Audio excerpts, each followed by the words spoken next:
Borley Rectory. The name itself sends shivers down the spines of even the most hardened skeptics. Located in the quaint village of Borley, Essex, this unassuming Victorian manor holds the dubious distinction of being dubbed the most haunted house in England. Its walls whisper tales of tragic romance, restless spirits, and unexplained phenomena that have captivated and terrified for over a century.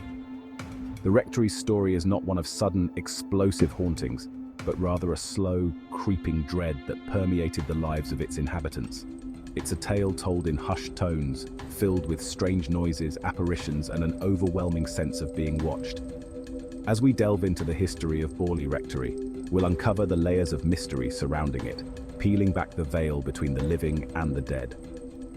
Our journey takes us back to the rectory's construction in 1862.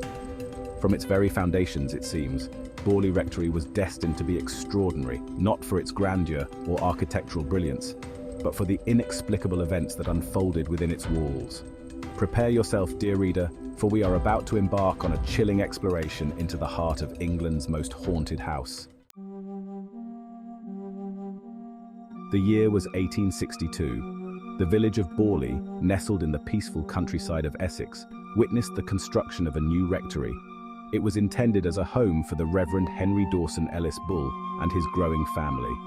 Little did they know that they were laying the foundation for a legend that would transcend generations. The early years of the rectory were quiet, or so it seemed. Whispers of strange occurrences began to surface. Villagers spoke of seeing a ghostly nun gliding through the gardens, her face forever veiled. Footsteps echoed in the dead of night, and disembodied voices sent chills down the spines of the living. These initial reports were often dismissed as overactive imaginations or the tricks of the wind. However, as the years passed, the reports became more frequent, more insistent. The rectory was awake, they said, and something was amiss within its walls. The stage was set for a chilling drama, one that would cement Borley Rectory's place in the annals of paranormal history. Life at Borley Rectory was far from ordinary. Residents and visitors alike reported a constant barrage of unexplained phenomena. Objects moved mysteriously, phantom footsteps echoed through the halls, and disembodied voices whispered from the shadows. The atmosphere was thick with an unshakable feeling of dread, as if unseen eyes were constantly watching. One of the most recurring phenomena was the sound of phantom carriages. Witnesses described hearing the distinct clip-clop of horses' hooves and the rumble of wheels approaching the rectory late at night. Yet, upon investigation, no carriages were ever found. The sound seemed to vanish as quickly as it appeared, leaving behind an eerie silence. Doors slammed shut on their own, seemingly guided by an unseen hand.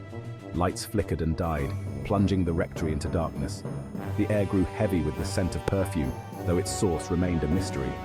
These unexplained events, though seemingly random, wove a tapestry of fear and intrigue that captivated the public's imagination. Among the many ghostly residents of Borley Rectory, one figure stood out: the ghostly nun. Her presence was woven into the fabric of the house, her story a tragic tale whispered through the ages.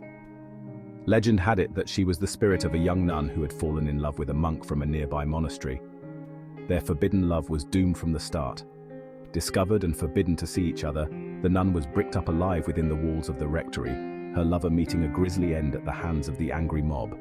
Her sorrowful cries, it was said, could still be heard echoing through the halls. Sightings of the nun were frequent and varied. Some claimed to have seen her gliding through the gardens, her face obscured by a veil. Others reported seeing her spectral form within the house itself, her eyes filled with an eternity of sadness. Her presence was a constant reminder of the tragic love and brutal end that haunted Borley Rectory.